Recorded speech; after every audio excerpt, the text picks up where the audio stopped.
I feel like starting by saying, Oi, what a year. It was Rosh Hashanah morning. I was 8 years old. The synagogue was packed. The Rabbi began his sermon not by welcoming his swollen flock, but with the words, "For those of you who drove here today, it would have been better had you not come." The gasp was audible. One man stood up, brandishing his car keys, and stormed out. For a rabbi to shame his congregants for coming to synagogue on Rosh Hashanah was unforgivable. Today I want to do the exact opposite. Thank you for being here. Thank you for showing up, not only in spite of everything you've been through as a Jew over the last 12 months, but because of it. I'm proud of you. In Judaism, it is not the done thing to thank people for attending a funeral. Likewise, we don't thank people for coming to synagogue. But today I feel compelled to thank you. After the hardest year that most of us can remember, thank you. You have come here despite the spikes in anti-Semitism, despite the fear and anxiety, despite the perception that central London is a no-go area for Jews, despite the horrors and traumas of the 7th of October, and despite everything that has happened since that dark day in our lives. So thank you, each and every one of you, for publicly demonstrating your Jewish pride in the face of prejudice. That you have done so today in such impressive numbers makes me incredibly proud to stand here as your rabbi. The Hebrew word for community is kahilah. It means gathering something together and, in so doing, creating an interwoven entity which is not only stronger than its individual parts, but also capable of supporting and sustaining each of those sacred strands. By coming here today, lekahel, to gather, each and every one of you in this sanctuary and online is living up to the charge of Moses as he glimpses the promised land. Chazak ve'ematz, be strong and resolute. Be not in fear or in dread of them, for the Eternal One, your God, marches with you. I had to say those words to myself on the 7th and 8th of October, when anti-Semites took to the streets of this city to celebrate the brutal murder, the rape, and the abduction of innocent Jews and others. I had to say those words upon seeing footage of an Israeli flag being gleefully burnt outside the Sydney Opera House at the very same time that we were learning about dead babies and charred corpses.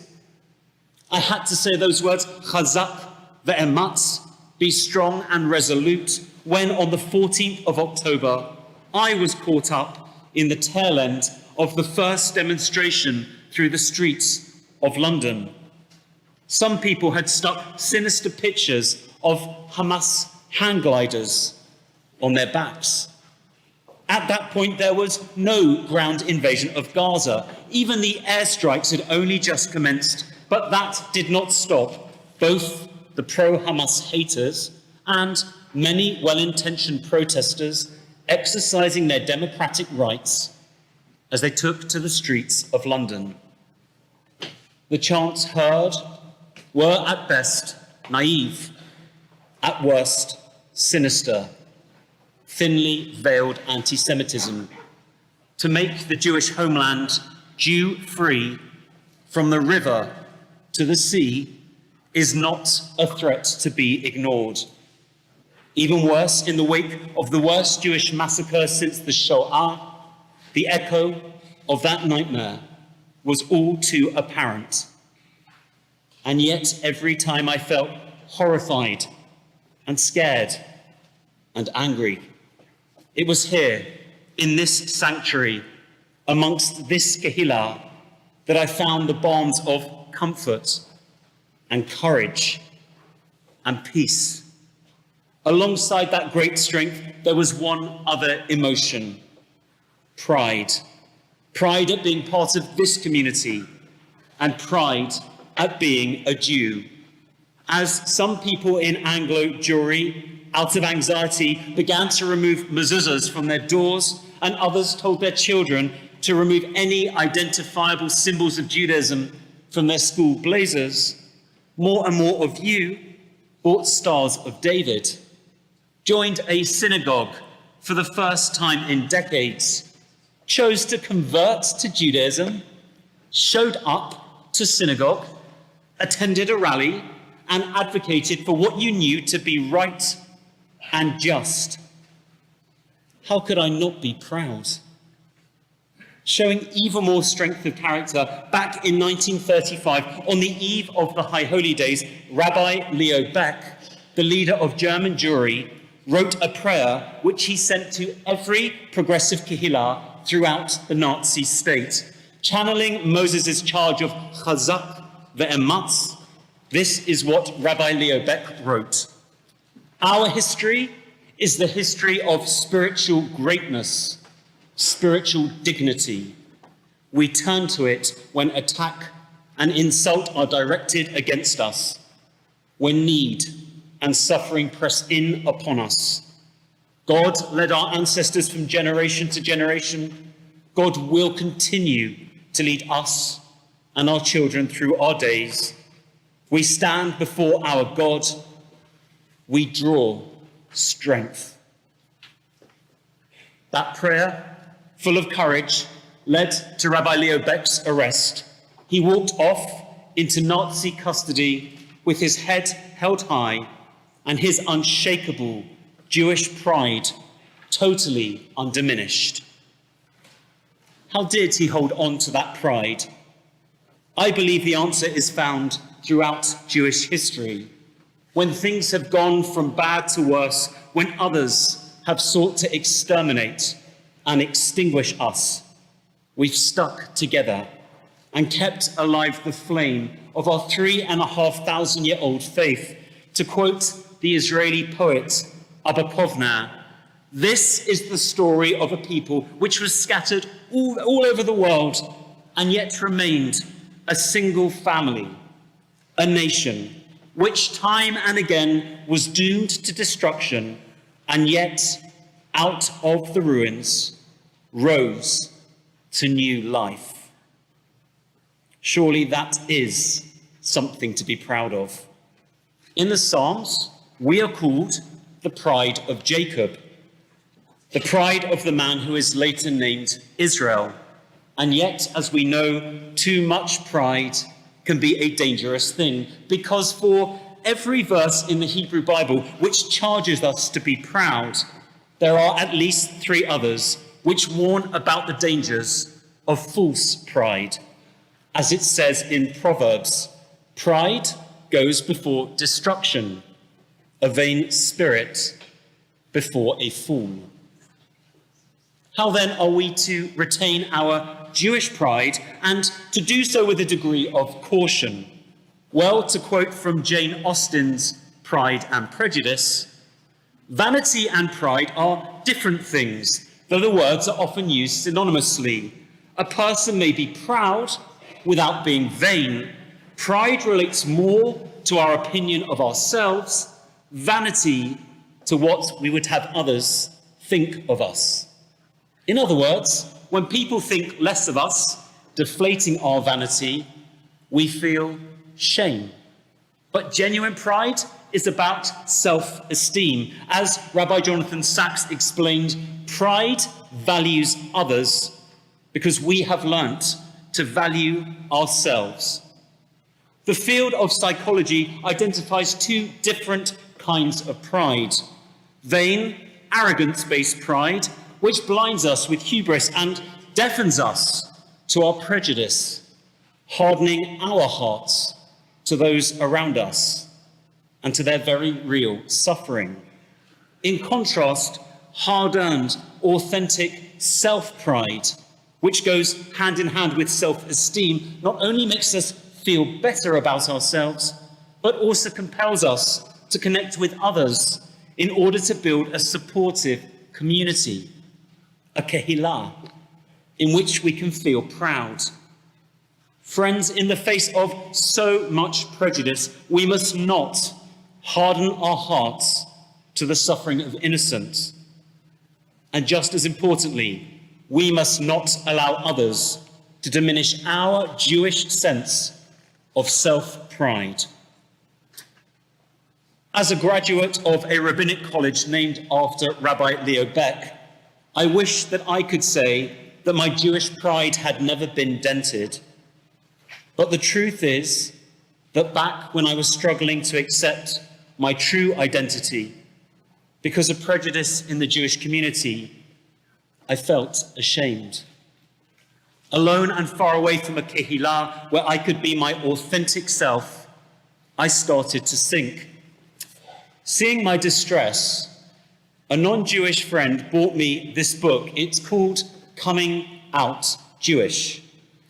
The idiom, never judge a book by its cover, should have a subclause. Read the back cover first. My well-intentioned friend had not picked up a self-help book for Jews in the closet. She'd given me a book for closet Jews. And smiling, I told her that I didn't need to come out as Jewish. I just needed to find my people, which shortly afterwards I did within a progressive kehillah, and I have never looked back. If you had told me in 1999 that one day it would be easier to be gay in this country than Jewish, I would have laughed in your face. Fast forward 25 years, and I am not laughing. I'm horrified that we live in an age when it is so difficult to be a Jew. I'm horrified that because of fears around safety, this July we had to cancel Jewish participation in London's Pride March. I'm shocked and saddened that young Jews on campus are terrified to walk into spaces where they fear verbal and physical assault. False pride comes before a fool, and gosh, has the world fallen for the sound bites of TikTok and tokenistic virtue signaling. When Jews are schooled about genocide by people who have spent the sum total of 30 seconds learning about it from an influencer, is that pride or prejudice? Likewise, when the ideals of Zionism are tarnished, do we Jews, many of us proud Zionists, feel pride or shame? Last Rosh Hashanah, many of us were worried for the soul of Israel. Since the 7th of October, we've been worried for Israel's body and soul, and both must be protected, as we were reminded only 2 days ago. This past year, I've heard two words used more frequently than at any other time in my rabbinate: pride and shame. Each of us has a view. In fact, 3,000 Jews means that there are at least 6,000 opinions. And that's another thing to be proud about, that we have opinions, that we care, that we are able to hold conflicting, nuanced ideas in our hearts and not rush to add to the polarizing discourse all around us. So let's be rightfully proud of our Jewish history, of our survival, of Israel, of the richness of our faith, of the way we cherish family, of our commitment, l'taken olam, to repairing the world, and of our ability to come together in synagogue on Rosh Hashanah, irrespective of how we've traveled here. Be proud and view your Judaism as a badge of self-pride in the same way that in a few weeks, the Royal British Legion will encourage us to wear our poppies with pride. Likewise, I want to encourage you to collect one of these yellow ribbon badges on your way out of the synagogue today and to wear it with pride, knowing that it is your way of expressing that you will never give up on the hostages, never give up on what the Talmud calls mitzvah rabbah, the great Jewish duty of redeeming those in captivity. Last century, we Jews were forced to wear yellow badges as a sign of shame. In this new year, let us wear those yellow ribbons as a sign that we will not surrender our pride to the prejudice of others.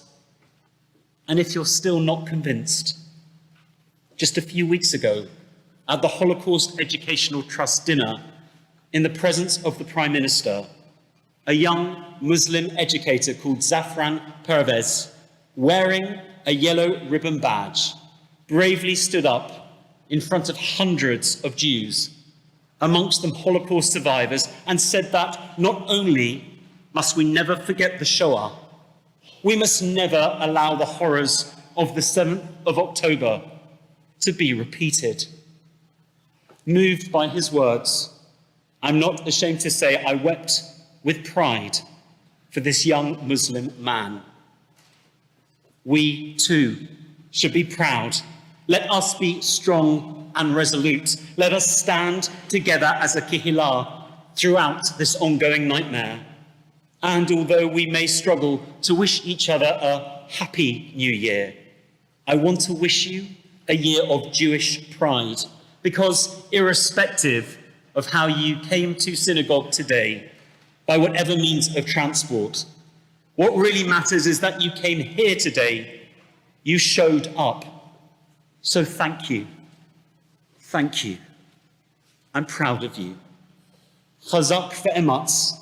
Let's continue to be strong, to be resolute, and to be proud. Shana Tova.